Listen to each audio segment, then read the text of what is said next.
Hallo und herzlich willkommen zu meinem neuen Video. Heute besuche ich das Schloss Kochberg. Der ehemalige Landsitz der Familie von Stein erlangte Berühmtheit durch die Liebe Goethes zu Charlotte von Stein. Der Dichter war zwischen 1775 und 1788 hier oft zu Gast. Und dieses wunderschöne Schloss möchte ich euch jetzt etwas genauer vorstellen.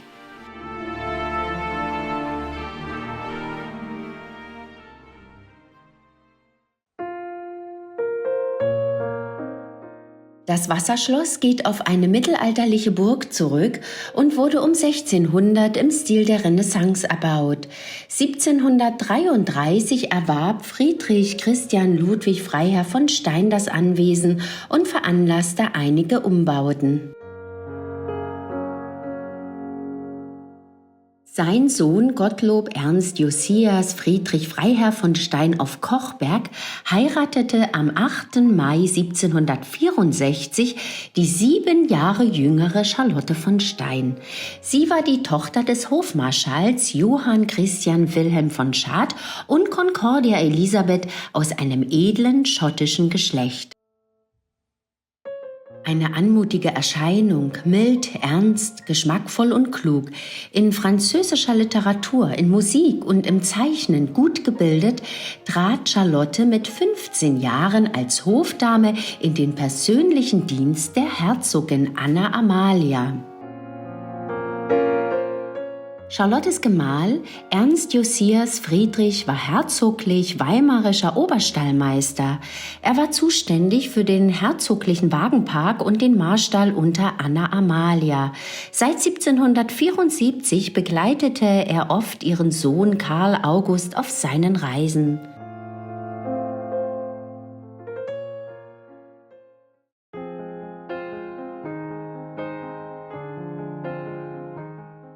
Goethe bekam einen Scherenschnitt mit der Silhouette einer ihm bis dahin unbekannten Dame zu Gesicht. Es war Charlotte von Stein. Er sah den Scherenschnitt mit der Silhouette 1775 bei Johann Georg Zimmermann in Bad Pyrmont.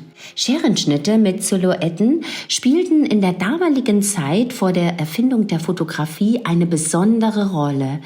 Das Anfertigen war Ende des 18. Jahrhunderts nicht nur ein beliebter Zeitvertreib. Es diente vor allem der Übermittlung von möglichst authentischen Bildnissen und der Erinnerung an Vertraute und Freunde. Von ihrem Profil war Goethe sehr angetan.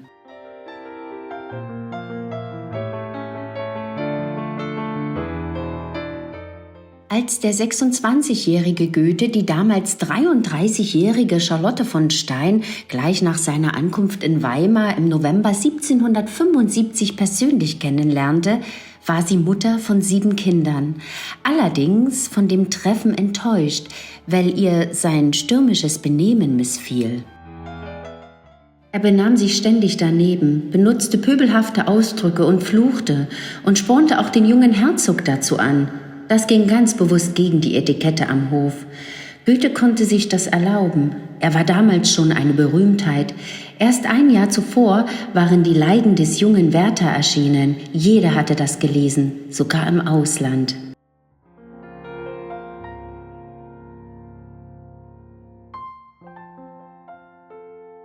Anfänglich reagierte Charlotte reserviert auf sein heftiges Werben und schrieb: „Ich fühl's, Goethe und ich werden niemals Freunde." Doch das sollte sich bald ändern. Es entwickelte sich eine äußerst starke emotionale wie intellektuelle Verbindung. Sie nahm sich vor, den jungen Dichter hoffähig zu machen. Mit der Zeit entwickelte sich eine gegenseitige Schwärmerei. Man spricht sogar von Seelenverwandtschaft. Daraus entstand eine tiefe Brieffreundschaft, die ca. 1700 Briefe und Zettelchen umfasst. Durch die Freundschaft zu Charlotte von Stein war Johann Wolfgang von Goethe mehrfach zu Besuch auf Schloss Kochberg, erstmals am 6. Dezember 1775. Meistens kam er mit der Kutsche oder dem Schlitten, aber manchmal auch zu Fuß. In einem Brief berichtet er über den Marsch.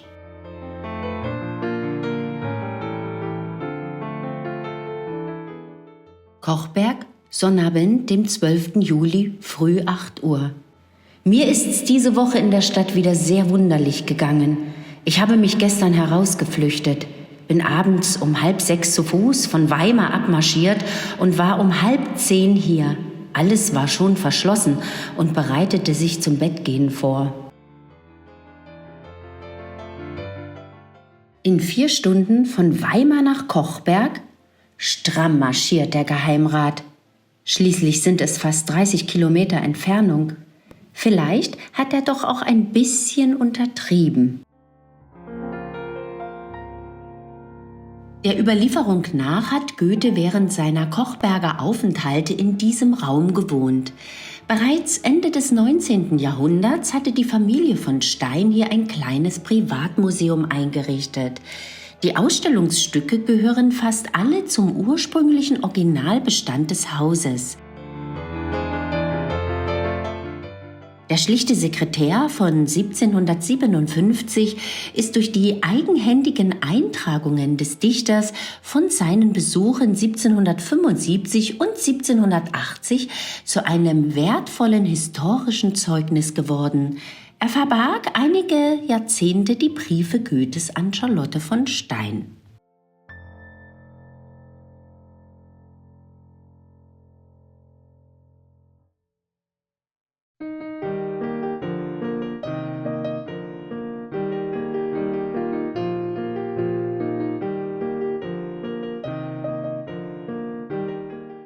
Zwölf Jahre lang übte Charlotte von Stein einen außerordentlichen Einfluss auf das Leben und die poetischen Arbeiten des Dichtergenies aus.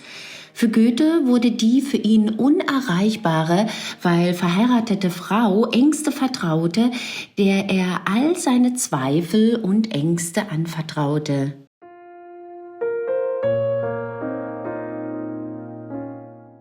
Mitte der 1780er Jahre, auf dem Gipfel seiner Amtskarriere, geriet Goethe in eine Krise.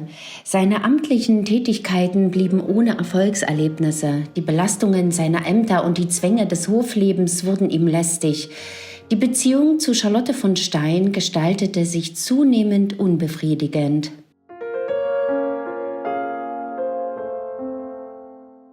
Goethes heimliche Abreise nach Italien 1786 erschütterte das Verhältnis zu Charlotte von Stein und nach der Rückkehr kam es zum endgültigen Bruch wegen der von Goethe aufgenommenen festen Liebesbeziehungen mit Christiane Vulpius, seiner späteren Ehefrau. Daraufhin forderte sie all ihre Briefe und Zettelchen zurück, weshalb heute nur noch die Briefe von Goethe erhalten sind.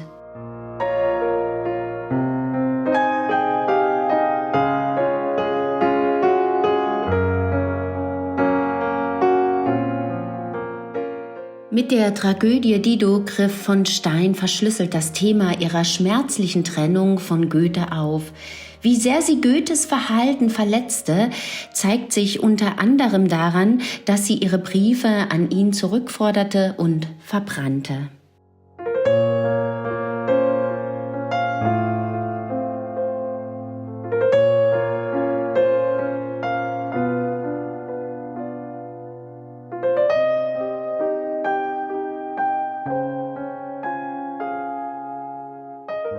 Charlottes jüngster Sohn Friedrich Konstantin, genannt Fritz, lag Goethe besonders am Herzen. Um seine Erziehung hatte sich Goethe mit liebevoller Sorge bemüht, ihn wiederholt auf kleine Reisen mitgenommen und seit dem Mai 1783 sogar ganz in sein Haus aufgenommen. Erst während Goethe auf der Reise nach Italien war, kehrte Fritz im Herbst 1786 in das Elternhaus zurück. Aber die Liebe des Dichters blieb ihm auch hier erhalten und selbst in den Jahren der bittersten Verstimmung zwischen seiner Mutter und Goethe entzog dieser ihm seine treue Fürsorge nicht.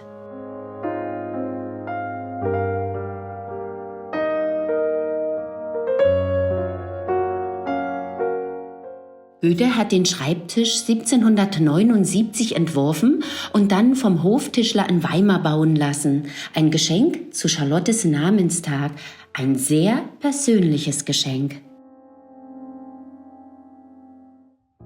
Durch den Schreibtisch war Goethe irgendwie immer da, auch wenn er wieder mal auf Reisen war.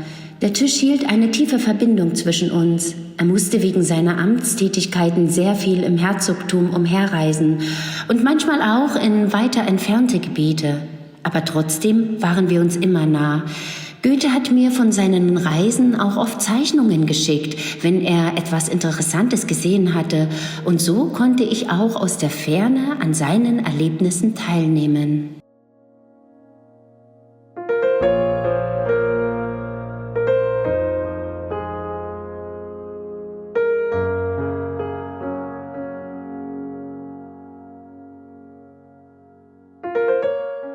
An diesem Schreibtisch schrieb Charlotte auch ihre eigenen Theaterstücke. Goethe war aber längst nicht der einzige interessante Gast in Kochberg. Und nun kommen wir zu einer besonders teuren Freundin von mir, Charlotte von Lengenfeld, die Frau unseres leider viel zu früh verstorbenen armen Schiller. Als Goethe im Herbst 1788 zum letzten Mal hier war, haben wir einen Ausflug zu den Lengenfelds gemacht. Rudolstadt ist ja nur ein paar Kilometer entfernt und dort hat er dann Schiller kennengelernt. Aber am Anfang mochten sich die beiden doch gar nicht. Schiller fand Goethe arrogant und der Geheimrat machte sich Sorgen, weil Schillers Ruhm als Dramatiker immer größer wurde. Sie waren ja auch Konkurrenten. Zu Freunden wurden sie erst Jahre später.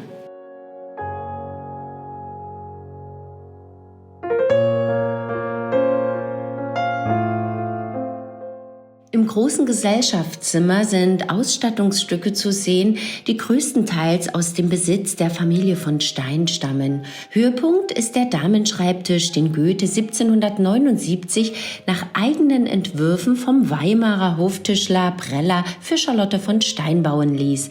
Das große Ölgemälde von Karl Christian Jagemann zeigt Großherzog Karl August von Sachsen, Weimar und Eisenach, der auch gelegentlich Gast auf Schloss Kochberg war.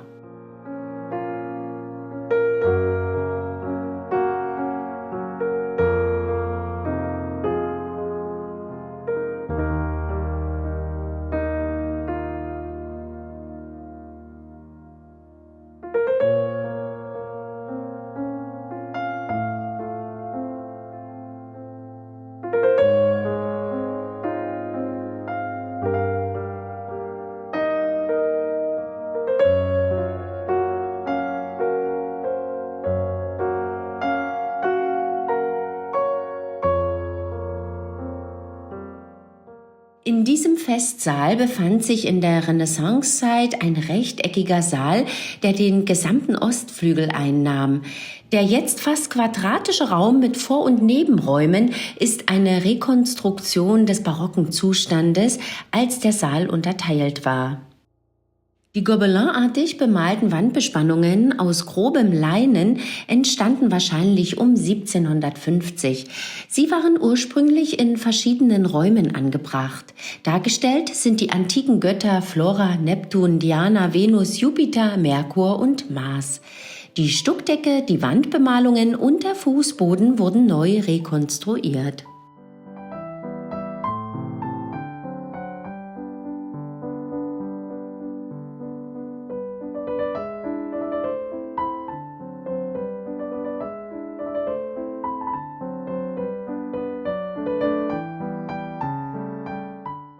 Am Eingang zum Schlosspark liegt das Liebhabertheater, das Karl von Stein errichten ließ. Er war der Sohn von Charlotte von Stein. Ein besonderes architektonisches Kleinod ist das um 1800 erbaute, weltweit einzigartige Privattheater. Ursprünglich stand hier ein barockes Gartenhaus. Karl von Stein baute es Ende des 18. Jahrhunderts zum Theater um. Im mittleren Teil des alten Baus ließ er den Zuschauerraum gestalten. Nach Süden zum ehemaligen Wirtschaftshof wurde der große, helle Bühnenraum angebaut und nach Norden am Eingang zum Park als Höhepunkt die klassizistische Eingangshalle geschaffen. Karl überrascht seine Frau Amelie zum Geburtstag. Ganz wie damals in Weimar wirken Familie und Freunde mit, darunter viele Künstler vom Rudolstädter Hof, zum Beispiel unser Freund, der Hofsänger Mettfessel. Und wozu habe ich denn eine Dienerschaft? Der Hofmeister, der Tanzlehrer, der Sekretär, die werden alle eingespannt, ob nun als großer Liebhaber auf der Bühne oder als Souffleur. Aber du kannst mir glauben, sie tun's nicht ungern. Weißt du noch, wie ich im tiefsten Winter durch den Schnee mit dem Pferdeschlitten nach Weimar fuhr, weil uns noch ein grüner Fächer Schminke und eine falsche Nase für die Aufführung zu ihrer Geburtstagsfeier am 8. Januar fehlten? Herrlich.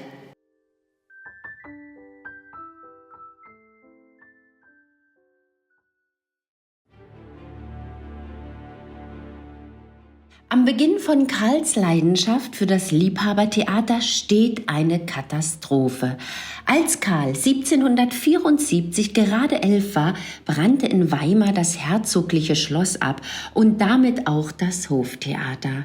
Es gab nun jede Menge musikalische Künstler in der Residenz, aber kein Theater mehr. Ein Jahr später traf Goethe in Weimar ein und nun nahmen die Hofleute das Theaterspiel selbst in die Hand. Die große Zeit des Weimarer Liebhabertheaters begann.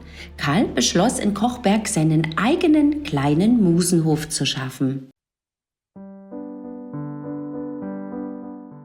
Beim Blick durch die Tür ist kaum zu erkennen, dass die gesamte Innenausstattung aus damals sehr preisgünstigen Materialien bestand.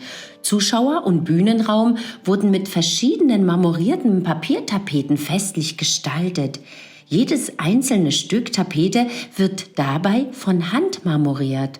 Die vollständige Ausgestaltung mit den Marmor-Papiertapeten ist einzigartig. Was damals preiswert war, ist heute eine Kostbarkeit. Gemalte Bordüren und Blumengirlanden setzen zusätzliche Akzente und betonen die architektonischen Formen.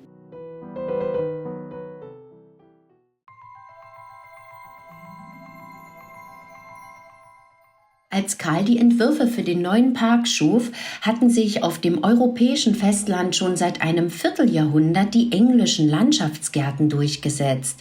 Sie standen im scharfen Gegensatz zu den bis dahin sehr beliebten Barockgärten nach französischem Muster.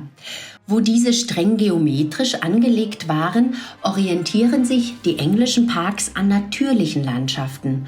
Und genauso ist es auch hier in Kochberg. Dazu inspiriert hat Karl vielleicht eine Reise nach England.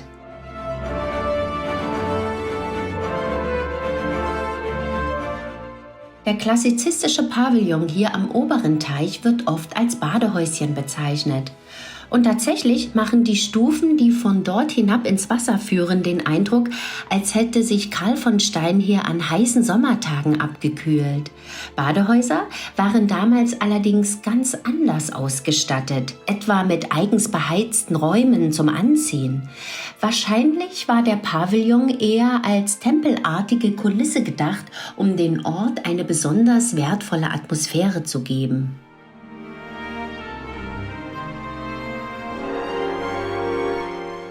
Zu den stimmungsvollsten Orten des Parks gehört sicher die künstliche Ruine. In den Landschaftsgärten des englischen Stils finden sich sehr oft Ruinen. Die Adligen, die diese Parks anlegen ließen, wollten durch die pseudo-archäologischen Stätten auf das große Alter ihrer jeweiligen Dynastien aufmerksam machen. Wenn jemand für seinen Landschaftsgarten eine Ruine haben wollte, gab es zwei Möglichkeiten. Entweder der Park wurde um die wirklichen archäologischen Funde herum angelegt oder die Ruinen wurden wie in Kochberg extra gebaut aus Stein und Mörtel. Die Entwürfe stammten meistens nicht von Architekten, sondern von Künstlern oder von den wohlhabenden Bauherren selbst und waren oft entsprechend einfach gehalten. Die Sterne, Kreise und Halbbögen der Beete, das Grün der Bäume und die Sträucher, die eingerahmt von hohen Bäumen ein Fenster offen lassen für den Blick in die malerische Hügellandschaft, das ist ein wundervolles Bild. Gerade wegen des bewusst inszenierten Blicks von oben herab auf die wunderbaren Beete wird dieser Teil des Parks schon seit jeher als Blumentheater bezeichnet.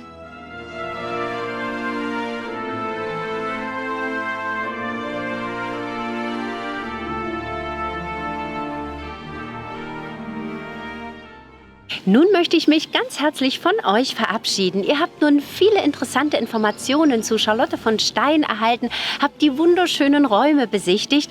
Wenn euch das Video gefallen hat, dann würde ich mich wieder sehr über einen Daumen hoch freuen. Und wollt ihr nie wieder ein wunderschönes Schlösser- und Burgenvideo verpassen, dann abonniert am besten gleich den Kanal. Ich sag dann schon einmal Tschüss und auf Wiedersehen, bis zum nächsten Mal. Tschüss!